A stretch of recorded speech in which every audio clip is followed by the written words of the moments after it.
لا حول ولا قوة إلا بالله العلي العظيم. أعوذ بالله من الشيطان الرجيم. بسم الله الرحمن الرحيم. الحمد لله الذي جعل الحمد مفتاحا لذكره وسببا للمزيد من فضله ودليلا على آلائه وعظمته. ثم الصلاة والسلام والتحية والإكرام على خير خلقه وأفضل بريته حافظ سره ومبلغ رسالاته الذي سمي في السماء بأحمد وفي الأرض بأبي القاسم محمد.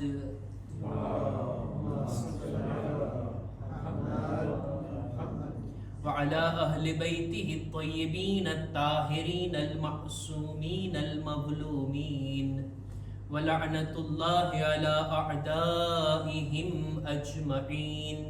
أما بعد فقد قال الله سبحانه وتعالى في كتابه الكريم. بسم الله الرحمن الرحيم.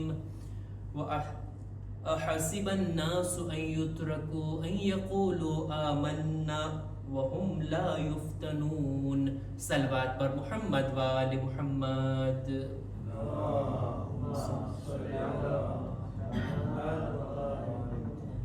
અલ્લાહની મહેમાની માહે મુબારક રમઝાન બાદ હવે આપણા દામનની અંદર ઇબાદતો અને નેકીઓ જમા કરવાનો મોકો આ શબે જુમા અને જુમાનો દિવસ છે. માહે મુબારક રમઝાન બાદ પહેલી શબે જુમા અને જે આયતની મેં તિલાવત કરી સૂરે અન્કબૂતની બીજા નંબરની આયત કે જેની અંદર ઇમ્તિહાનની વાત છે. ખુદાવંદ આલમ દરેક બંદાને અજમાવે છે, દરેકથી ઇમ્તિહાન લે છે અને આ અલ્લાહની એક એવી સુન્નત છે, અલ્લાહનો ઘડેલો એવો કાયદો છે કે જેની અંદર કોઈ પણ અપવાદ કે એક્સેપ્શન નથી. જેવી રીતના અલ્લાહનો એક કાયદો આ છે કે કુલ્લુ નફ્સિન ઝાઇકતુલ મૌત, દરેકને મોત આવવાની છે. કોઈ બચી શકે છે એમાં? કોઈ એકને પણ આ કાયદાની બહાર નીકળવાનો હક છે નહીં. ખુદાએ એવી જ રીતના એક કાયદો બનાવ્યો છે કે ખુદા દરેકને અજમાવશે. આ દુનિયાદાર ઇમ્તિહાન છે. આ દુનિયા આઝમાઈશ અને એક્ઝામની જગ્યા છે. ખુદાએ દરેકને અહીંયા મોકલ્યા છે અને દરેકનું ઇમ્તિહાન થવાનું છે. દુનિયાના અંતમાં, દુનિયાથી ગયા બાદ હવે જાણકારી થશે કે અલ્લાહના આ ઇમ્તિહાનમાં આપણી પોઝિશન શું રહી. આપણે કામયાબ થયા, સફળ થયા કે નાઉઝુબિલ્લાહ અસફળતા અને નાકામી આપણા મુકદ્દરમાં આવી. આ ઇમ્તિહાનની જગ્યા કુરાન મજીદમાં સૂરે અન્કબૂત, ઈ સૂરો કે જેને આપણે શબે કદ્રની અંદર તિલાવત કર્યા, ઈ સૂરો કે નસીબદાર છે કે જેને આ સૂરાની તિલાવતની શબે કદ્રમાં ખાસ કરીને 23મી માહે મુબારક રમઝાનના તૌફીક થઈ. છઠ્ઠા ઇમામ કસમ ખાઈને કહે છે ને બેશક સૂરે અન્કબૂત અને સૂરે રૂમની તિલાવત કરનાર બેહિશ્તી છે, જન્નતી છે. આ સૂરાની બીજી આયત, શરૂઆતમાં તો હુરૂફે મુકદ્દા છે પહેલી આયત અને બીજા નંબરની આયત أحسب الناس أن يتركوا أن يقولوا آمنا وهم لا يفتنون. શું લોકો એવું ગુમાન કરી લીધા છે કે ફક્ત આટલું કહી દીધા એ કાફી છે કે અમે ઈમાન લઈ આવ્યા અને અમે એને એના હાલ ઉપર છોડી દેશું અને એને અજમાવશું નહીં? ત્યારબાદ આગળ ખુદા કહે છે કે ના, તમે શું તમારી પહેલાના લોકોને અમે અજમાવ્યા હતા. બધાનું ઇમ્તિહાન થશે દુનિયામાં, બધાની પરીક્ષા થશે. આપણી શું હૈસિયત? અલ્લાહના બુઝુર્ગ અંબિયાને પણ ખુદાએ આ દુનિયામાં ઇમ્તિહાનના મેદાનમાં ઉતાર્યા છે. જનાબ ઇબ્રાહીમને જોઈ લો, જનાબ નૂહ, જનાબ મૂસા, અલગ અલગ તરીકાઓથી, જુદા જુદા વસીલાઓથી જુદી જુદી ચીજોથી ખુદા અજમાવે છે લોકોને. કઈ ચીજથી ખુદા ઇમ્તિહાન લે છે? આપણે 1, 2, 10, 5 ચીજોને આપણે નથી ગણાવી શકતા. ખુદા બધાનું બધી ચીજોથી ઇમ્તિહાન લે છે. કોઈને ઔલાદ આપીને ઇમ્તિહાન લે છે, કોઈને ઔલાદ ન આપીને ઇમ્તિહાન લે છે, કોઈને માલ અતા કરીને ઇમ્તિહાન લે છે ને કોઈને પાસેથી માલ છીનવીને અથવા માલ ન આપીને તંગ દસ્તીમાં રાખીને પણ ઇમ્તિહાન લે છે. દરેક બાબતોથી દરેકને ખુદા અજમાવશે. આ ચીજથી કોઈને છુટકારો નથી.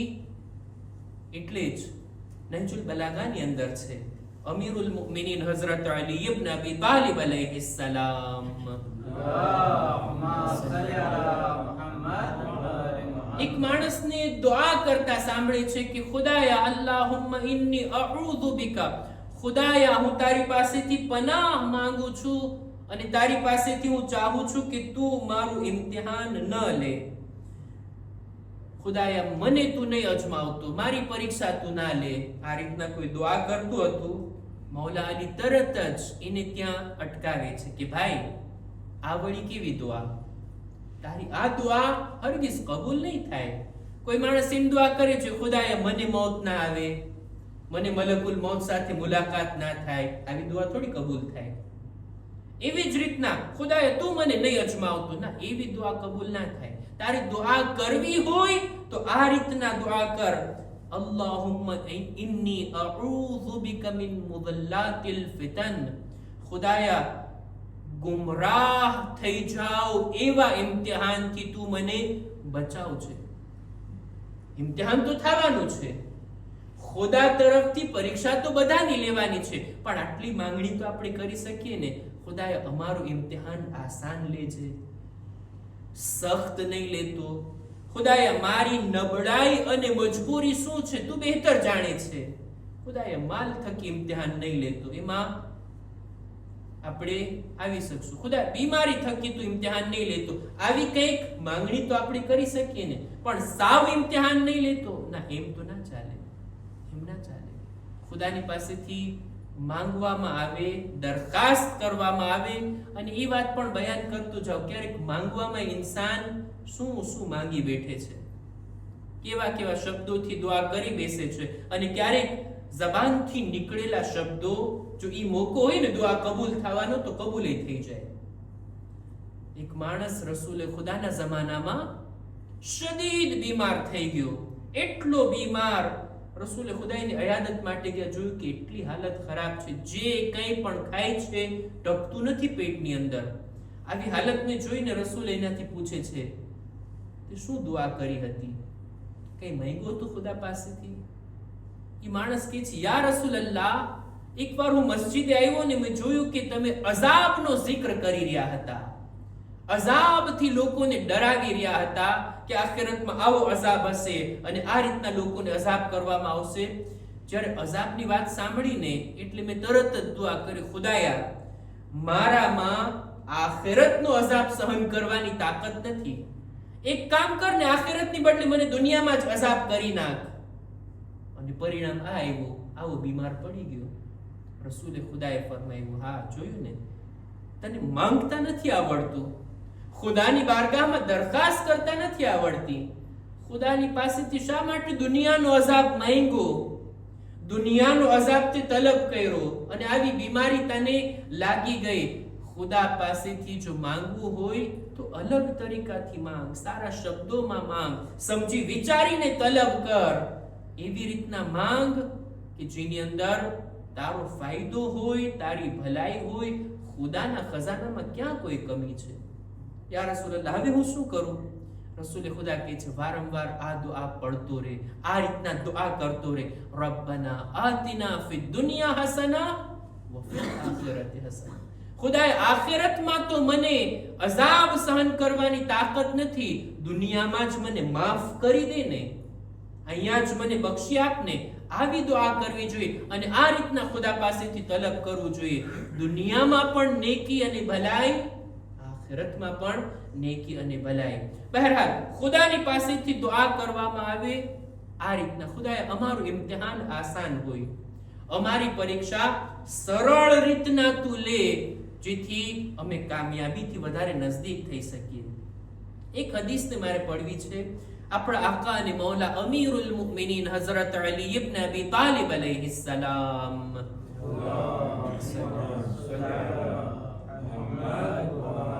પોતાની એક હદીસમાં ફરમાવે છે કે સલાસતુન યુખ્તબરુ બિહા ઉકુલુર રિજાલ. 3 બાબતોથી લોકોનું ઇમ્તિહાન થાય છે, લોકોથી પરીક્ષા લેવામાં આવે છે. જો કે ઘણી બધી ચીજોથી ખુદા અજમાવે છે, એનો શુમાર ના કરી શકાય, પણ આ હદીસમાં મૌલા 3 બાબતોનો જિક્ર કરે છે કે ઇન્સાનને અજમાવવો હોય ને, ખુદા જ્યારે ઇન્સાનને અજમાવવા ઉપર આવે ને, આ 3 ચીજો વડે જુએ છે. ન ફક્ત ઇન્સાનને, બલકે ઇન્સાનની અક્લને ખુદા અજમાવે છે. અને અક્લ કેટલી પાકી અને કેટલી પુખ્તા થઈ ગઈ છે, ખુદા એ જોવા માંગે છે. ખુદા એ જાહેર કરવા માંગે છે કે આ માણસ પોતાની જાતના ઉપર કેટલો કંટ્રોલ રાખે છે. અને આ 3 બાબતોથી ખુદા અજમાવે છે. સૌથી પહેલું અલમાલ. ખુદા માલથી લોકોને અજમાવે છે. જ્યારે માલ ના હોય, એટલા નેક હોય, ઈમાનદાર હોય, બા અખલાક હોય, લોકોની સાથે સારા રિલેશન હોય, સારી રીતના લોકોની સાથે વર્તાવ હોય, પણ માલ આવી ગયો પછી એની જાતમાં ફેરફાર આવે છે કે નહીં? માણસની અક્લનું ઇમ્તિહાન આ મોકા ઉપર થાય. અને ખરા ઇન્સાન, ખરા મુમિન, ખરા અલ્લાહ પર ઈમાન રાખવા વાળાની હાલત એવી હોય, માલ આવે કે જાય, એના નફ્સમાં, એની રૂહમાં, એના અખલાકમાં, એના વર્તાવમાં કઈ ફરક ના પડે. અલ્લાહ અજમાવે છે. ભલભલા લોકોના પગ લપસી ગયા આ માલના ઇમ્તિહાનમાં. ફઅલબા ઇબ્ન હાતિબ માલનો તો ત્યારે એની હાલત એ હતી કે દરેક નમાઝમાં અવ્વલે વખત મસ્જિદ નબવીમાં પહેલી સફમાં રસૂલની પાછળ જમાત સાથે નમાઝ પઢતો. એક એક આયત નાઝિલ થતી ડાયરેક્ટ રસૂલની જબાનથી સાંભળતો. પણ જ્યારે માલ આવી ગયો પછી, માલ થઈ ગયો, પૈસો થઈ ગયો, દૌલત આવી ગઈ પછી ઝકાતની આયત નાઝિલ થાય છે. આટલો બધો માલ હિસાબ કરે છે કે આટલું બધું આપવું પડશે, ઝકાતનો ઇનકાર કરી દે છે અને કુફરની હાલતમાં દુનિયાથી જાય છે. સાદ નામનો એક સહાબીનો વાક્ય પણ પડેલો છું. કેટલી ગરીબીમાં હતો તે, ખુદ રસૂલે ખુદાને અફસોસ થતો, કાશ મારી પાસે માલ આવે તો હું પેલા સાદને આપી અને એને ગરીબીમાંથી કાઢું. પણ જ્યારે સાદ પોતે આવીને દુઆ કરવાનું કહે છે, યા રસૂલલ્લાહ દુઆ કરી દો. રસૂલે ખુદાએ દુઆ પણ કરી, 2 દિરહમ પણ એને આપ્યા અને 2 દિરહમ જિબ્રીલે આપ્યા હતા. જિબ્રીલે આપ્યા કે એ રસૂલે ખુદા આ 2 દિરહમ આપો જોઈએ એને. એ માલ તલબ કરે છે ને, માલની દુઆ કરાવે છે ને તમારી પાસે, આ 2 દિરહમ આપો, એનાથી તિજારત કરે. તિજારત કરી માલદાર થયો અને એની દીનદારી જ્યારે નબળી પડવા લાગી ને, દીનથી દૂર જવા લાગ્યો ને, આ માલ ખુદાને ભૂલાવાનું કારણ બની ગયું ને, એટલે રસૂલે ખુદા તરત એની પાસેથી માંગણી કરે છે, ઓલા 2 દિરહમ મેં તને આપ્યા ને, લાવ પાછા. કે છે 200 લઈ જાઓ, 2000 લઈ જાઓ, આટલો માલ છે મારી પાસે. રસૂલ કે છે ની ઓલા મારા 2 સિક્કા હતા ને, ઈ જ મને જોઈએ છે. ઈ 2 સિક્કા માલમાંથી ઓછા થવા હતા કે હવે માલની બરકત પણ ગઈ. માલ ઓછો થવા લાગ્યો અને જેવો પોતે દીનદાર હતો માલ આવવા પહેલા, એવો જ દીનદાર ફરી પાછો બની ગયો. માલ એવી ચીજ છે, ખુદા પાસેથી માલ માંગીએ ને તો માલ હોવાની ઝરફિયતને પણ ખુદા પાસેથી તલબ કરીએ. એવું ના બને માલ આવતાની સાથે મગજ ખરાબ થઈ જાય, માલનો નશો પણ ચડી જાય. મૌલા ફરમાવે છે ખુદા માલના જરિયાથી લોકોને અજમાવે છે. બીજું વલ વિલાયા, હોદો અને મકામ. જ્યારે આમ ઇન્સાન હોય, સામાન્ય ઇન્સાન હોય અને એકદમથી એને કૌમની દરમિયાન, મુલ્કની અંદર, લોકોની અંદર, સમાજની અંદર એક મકામ, એક સ્ટેટસ મળી જાય અને પછી તમે જુઓ એનું ગુરૂર, એનું તકબ્બુર, ચાલવાનો તરીકો બદલી જાય. લોકોની સાથે વાત કરવાનો તરીકો બદલી જાય. પેલા અવેલેબલ હોય ને પછી સમય માંગતા રહીએ પણ લોકો તરફ જોવાનો ટાઈમ ના હોય. હતા એવા લોકો દુનિયાની અંદર માલ આવવા પહેલા, બલકે મકામ આવવા પહેલા, હોદ્દો આવવા પહેલા કેવી એની હાલત હતી. હું વધારે ભાર મૂકું છું દીનદારી ઉપર. હોદ્દો નહોતો ત્યારે દીનદારી કેવી હતી, અને હોદ્દા પર આવ્યા પછી એની દીનદારી કેવી થઈ. અબ્દુલ મલિક બિન મરવાન, આપણે અર્થ કર્યા હતા ને, એનું વાક્ય બયાન કર્યું હતું રમઝાન મહિનામાં. જ્યાં સુધી ખલીફા નહોતો બન્યો, હુકુમત નહોતી આવી, કુરાનની તિલાવત મસ્જિદમાં બેસીને એટલી ઇબાદતો, એટલી નમાઝો હંમેશા મસ્જિદમાં નજર આવતો ને જ્યારે પોતે ખલીફા બને છે, મકામ ઉપર આવે છે, તખ્તે ખિલાફત ઉપર બેસે છે, એટલે કુરાનને બંધ કરીને કહે છે હાઝા ફિરાકુ બૈની વ બૈને, તારામાં મારામાં હવે જુદાઈ. હતા એવા લોકો. હારૂન, આ સિવાય ઘણા બધા નમૂના અત્યારે ઝહેનમાં આવે છે કે મકામ મેળવવા પહેલા મંસૂરે દવાની કે મકામ મેળવવા પહેલા એની દીનદારી કેવી હતી, કેવી રીતના લોકોની દરમિયાન, અને મકામ આવ્યા બાદ તમે જો 7મા આસમાને પહોંચી ગયા ના, પોતે પોતાનું મગજ, એની દીનદારી દૂર થઈ ગઈ, એ દીનથી દૂર થઈ ગયો. અને આ બધી વાતો પ્રેરણાદાયક છે, પણ આપણી જાનો કુરબાન થાય. અમીરુલ મુમિનીન હઝરત અલી ઇબ્ન અબી તાલિબ અલૈહિસ સલામ,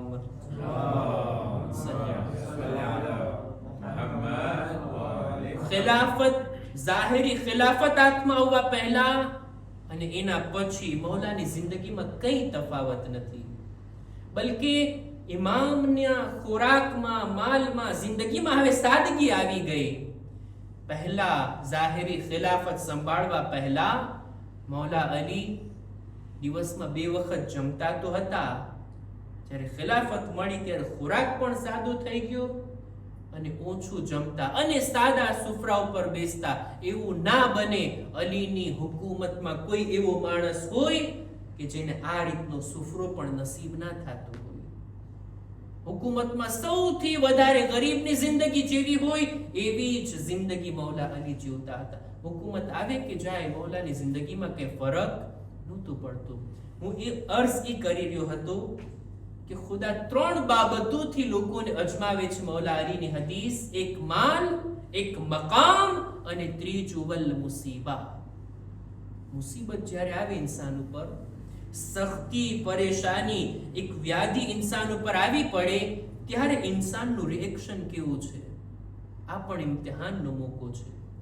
મુસીબતના સમયે ઇન્સાન જો નાશુકરી ના કરે, એતરાઝ અને ખુદાની ખિદમતમાં, ખુદાની બારગાહમાં કુફર આમેઝ શબ્દો ના કાઢે ને, તો આ મુસીબત સહન કરવા ઉપર એને અજર મળે છે, સબ્ર કરવાનો એને સવાબ મળે છે. પણ જો ઇન્સાન બેસબરી કરે, નાશુકરી કરે, એવા શબ્દો જબાનથી લાવે કે જાણે કે ખુદાના ફેસલા ઉપર એતરાઝ કરતો હોય અને વાંધો ઉઠાવતો હોય, આવા માણસની એની અંદર સબ્ર નથી, એની નેકીઓ બરબાદ થઈ, એને કોઈ અજર નહીં મળે. તારીખની અંદર મળે છે એક ખાતુન, સામાન્ય રીતે ઔરત જાત, એના માટે મુસીબત સહન કરવી, અને એ પણ આટલી મોટી મુસીબત જેને હમણાં બયાન કરું છું કેટલું સખ્ત હોય. એક બયાબાનની અંદર એક જમીનમાં એક ઔરત રહેતી હતી પોતાના ફરજંદ સાથે, સિટીની બહાર, ગામની બહાર. એની પાસે અમુક જાનવરો હતા, ઊંટ હતા. પોતાનો દીકરો આ ઊંટને ચરાવવા જતો, દૂર દૂર સુધી પાણી પીરાવા લઈ જતો, અને આ ઔરત એના ખૈમામાં અહીંયા રહેતી હતી. એનો દીકરો જાય છે ઊંટને ચરાવવા માટે, પાણી પીરાવવા માટે. આ ઔરત અહીંયા ખૈમામાં એકલી છે. બાજુમાંથી, રસ્તામાંથી અમુક મુસાફિરો પસાર થાય છે અને આ ઔરતના પાસે આવીને કહે છે, અમે તમારે ત્યાં રોકાવા માંગીએ છીએ. એના ઘરે મહેમાન આવ્યા, અને અરબ લોકોની મહેમાન નવાઝી. આ ખાતુન મહેમાનોને આવકાર આપે છે, મહેમાનોને પોતાના ખૈમામાં બેસાડે છે અને એમની મહેમાન નવાઝી કરવામાં મશગુલ થાય છે. એવામાં જ આ ઔરત જેનું નામ મળે છે ઉમ્મે અકીલ, આ ઔરત એને સમાચાર મળ્યા કે ઊંટ જ્યારે ચરાવી રહ્યો હતો તારો દીકરો, એક ઊંટ ભડકે છે અને તારા દીકરાને કૂવામાં પછાડી દે છે અને તારા દીકરાનો ઇંતકાલ થઈ ગયો. આ પોતાના એક ને એક દીકરો કે જેનો સહારો હતો એના મરવાના સમાચાર જ્યારે આવ્યા, આ ઔરતને ઘણો આઘાત લાગ્યો, ખૂબ જ એના દિલને સદમો લાગ્યો. એમ છતાંય પોતે વિચારે છે કે અત્યારે હું જો રડવા બેઠીશ, મારા દીકરાને યાદ કરીને એનો ગમ મનાવીશ, મારા મહેમાનોનું શું થશે? જે માણસ સમાચાર લઈને આવ્યો હતો એનાથી મદદ માંગે છે, તું મારી મદદ કર, આપણે મહેમાનોની ખિદમત કરીએ. એની ખિદમત કરે છે, એના માટે જમવાનું પકાવે છે, સુફરો બિછાવે છે. મહેમાનો જ્યારે જમી લીધા, હવે આ ખાતુન મહેમાનોની સામે બેસીને કહે છે, તમારામાંથી કોઈ છે કે જો કુરાનની તિલાવત કરી શકે? એટલે એક માણસ કહે છે, હા, હું કુરાનની તિલાવત કરું છું. એ માણસે એ મોકાને ધ્યાનમાં રાખીને કુરાનની આયતની તિલાવત શરૂ કરી અને આ આયતને પઢે છે, અલ્લઝીના ઇઝા અસાબતહુમ મુસીબા કાલુ ઇન્ના લિલ્લાહ વ ઇન્ના ઇલૈહિ રાજિઉન. અને ત્યારબાદ આ આયતની તિલાવત કર્યા બાદ આ ઔરત ધ્યાનથી આયતને સાંભળે છે, જેની અંદર ખુદાવંદ આલમ ફરમાવે છે કે અમારા સારા બંદાઓ ઈ છે કે જેમના ઉપર જ્યારે મુસીબત પડે ને ત્યારે આ જુમલાને જબાન પર લાવે છે, ઇન્ના લિલ્લાહ વ ઇન્ના ઇલૈહિ રાજિઉન. જ્યારે આ રીતના કહે છે ને તો ખુદા એમના ઉપર સલવાત અને રહેમત મોકલે છે અને આ લોકો હિદાયત પામેલા લોકો છે. જ્યારે આ આયતને સાંભળીને એટલે ઔરત નમાઝ માટે ઊભી થાય છે. નમાઝ પડ્યા બાદ હાથ ઉઠાવીને દુઆ કરે છે અને ખુદાની બારગાહમાં આ રીતના અરજ કરે છે, ખુદાયા તે જે હુકમ આપ્યો ઈ મેં કર્યો, હવે તે જે વાયદો કર્યો છે ઈ તું મને અતા કર. આ આયતના અનુસંધાનમાં ખુદાએ આયતમાં કીધું છે ને કે સબ્ર કરો, બશિરિસ સાબિરીન અલ્લઝીના ઇઝા અસાબતહુમ મુસીબા, સબ્ર કરો. ખુદાએ તે સબ્રનો હુકમ આપ્યો ને આયતમાં, સબ્ર કરવા વાળા માટે બશારત આપીને મેં સબ્ર કરી. એ ખુદાયા તે વાયદો કર્યો છે રહેમત અને સલવાતનો, એ ખુદાયા તું મારા પર રહેમત મોકલ અને મારા ઉપર તારા તરફથી દુરૂદ ઓ સલવાત મોકલ. જ્યારે આ રીતના આ ઔરત કુરાનની આયતને સાંભળી નમાઝ પડીને ખુદાની બારગાહમાં અર્જ કરે છે, કેટલી સબ્ર કરી આ ઔરતે. બિલકુલ ફરિયાદ અને શિકાયત કર્યા વગર હજી એક જુમલો કહે છે આ ઔરત. ઉમ્મે અકીલ પોતે બયાન કરે છે, ઓલો રાવી બયાન કરે છે કે મેં સાંભળ્યું આ ખાતુનની જબાન પર આ જુમલો આવ્યો કે જો આ દુનિયામાં કોઈ કોઈના માટે હંમેશા બાકી રહેતે, જુમલો હજી અધૂરો છે, જો આ દુનિયામાં કોઈ કોઈના માટે બાકી રહેતે, રાવી કહે છે મને દિલમાં એમ લાગ્યું કે હમણાં એમ કહેશે કે મારો દીકરો હંમેશા મારા માટે બાકી રહેતે, પણ આ ઔરત આમ નથી કહેતી. એનો જુમલો આ હતો કે જો આ દુનિયામાં કોઈ હંમેશા માટે કોઈના માટે બાકી રહેતે તો રસૂલે ખુદા પોતાની ઉમ્મત માટે બાકી રહેતે. જ્યારે રસૂલે ખુદાને પણ ખુદાએ પોતાની બારગાહમાં બોલાવી લીધા તો પછી મારી અને મારી ઔલાદની શું હૈસિયત છે? આ રીતના એને સબ્ર કરી. અને આ સબ્ર છે કે જે ઇન્સાનના ઇમ્તિહાનને દર્શાવે છે. ઇમ્તિહાનના મોકાઓમાં ઇન્સાન કેવી રીતના મુસીબતના સમયમાં કેવી રીતના ઇમ્તિહાનમાંથી પસાર થાય આ જોવાની વાત છે. મૌલા આ હદીસની અંદર 3 વાતોને બયાન કર્યા, માલ, મકામ અને મુસીબત. આ 3 બાબતો ઇન્સાનના અંદર રહેલા ઈમાનને, પોતાના નફ્સ પર રહેલા કંટ્રોલને દર્શાવે છે. અને આ 3 જાતના ઇમ્તિહાન આપણને માસૂમીનની સીરતમાં દેખાય છે. કેવા કેવા ઇમ્તિહાન! માલનું પણ ઇમ્તિહાન, કેટલો માલ એમનાથી લૂંટવામાં આવ્યો, કેવી રીતના કોશિશ કરવામાં આવી કે અહેલે બેત એવી હાલતમાં રહે, એટલી તંગીમાં રહે, એટલી સખ્તીમાં રહે. આટલું જ નહીં, અહલે બેત પાસે જ્યારે મકામ આવે છે કે મકામ જાય છે, એમના ઉપર, એમના હાલત ઉપર કોઈ જાતનો અસર નથી પડતો. અને મુસીબતનો સમય તો કરબલાથી મોટી મુસીબત કઈ હોઈ શકે. પણ અહલે બેતનું ઇમ્તિહાન તો તમે જુઓ, કેવી રીતના અહલે બેત આ સખ્ત ઇમ્તિહાનમાંથી પસાર થયા. આજ આયત કે જેની મેં તિલાવત કરી, આ ખાતૂન પોતાના ઔલાદના ઇંતિકાલના સમય ઉપર ઇન્ના લિલ્લાહ પડીને સબ્ર કરે છે. આવી જ આયત આપણને આકા હુસૈનની ઝબાનથી સાંભળવા મળી. ન ફકત સબ્ર, રિઝાયતનું પણ એલાન કરે છે મૌલા. યાદ કરો એ મોકાને કે જ્યારે દરેકની લાશો ઉઠાવનાર ઇમામ દરેકની શહાદતનો ગમ પોતાના દિલ પર ઉઠાવ્યા બાદ જ્યારે એક નાના જનાઝાને લઈ ખૈમા તરફ આગળ વધી રહ્યા હતા, આ જ જુમલા ઇમામની ઝબાન પર હતા, ઇન્ના લિલ્લાહ વ ઇન્ના ઇલૈહિ રાજિઉન. સાથોસાથ આ જુમલાને પણ ઇમામ આગળ વધારે છે, રિવમ બિકદાઇહી વ તસ્લીમન લિઅમ્રિહ. ખુદાયા, તારા તરફથી છીએ, તારા તરફ પલટીને આવવાનું છે, અને આટલું જ નહીં, તારા ફૈસલા ઉપર રાજી છીએ, તારા હુકમની સામે અમે સરે તસ્લીમ ખમ કર્યું છે. આટલી મોટી મુસીબત ઇમામના ઉપર પડી. આ નાનો એવો જનાઝો લઈને આગળ વધવું ઇમામ માટે એટલું સખ્ત હતું. 7 વખત આગળ વધે છે, 7 વખત પાછળ આવે છે. મૌલા, દરેકના જનાઝા તમે ઉઠાવ્યા, અબ્બાસના બાજુ પણ ઉઠાવ્યા, કાસિમની પામાં લાશના ટુકડા પણ જમા કર્યા, અલી અકબરના જનાઝાને પણ તમે લાવ્યા. મૌલા, ક્યારેય તમારા કદમ આગળ કે પાછળ નહોતા હટતા. આ નાના જનાઝાનું વજન શા માટે આટલું વધી ગયું? અજબ નહીં, ઇમામ જવાબ આપે, દરેક શહીદની વારિસદાર, દરેક શહીદની માં અથવા તો કોઈ ખાતૂન શહીદને વઢાવ્યા બાદ એના જનાઝાના ઇંતજારમાં ઊભી હતી. હાય, અસગરને હું લાવ્યો હતો પાણી પીરાવવા માટે, એને સેરાબ કરવા માટે.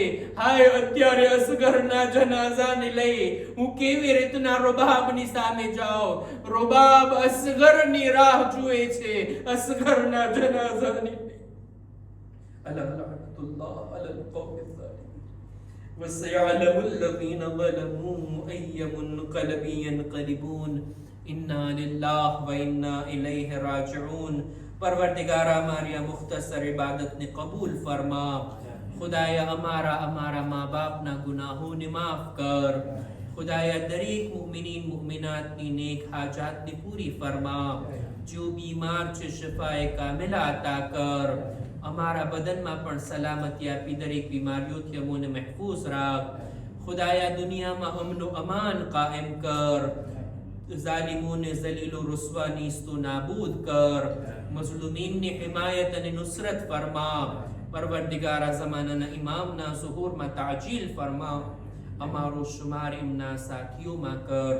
રબ્બના તકબ્બલ મિન્ના ઇન્નકા અંતસ સમીઉલ અલીમ.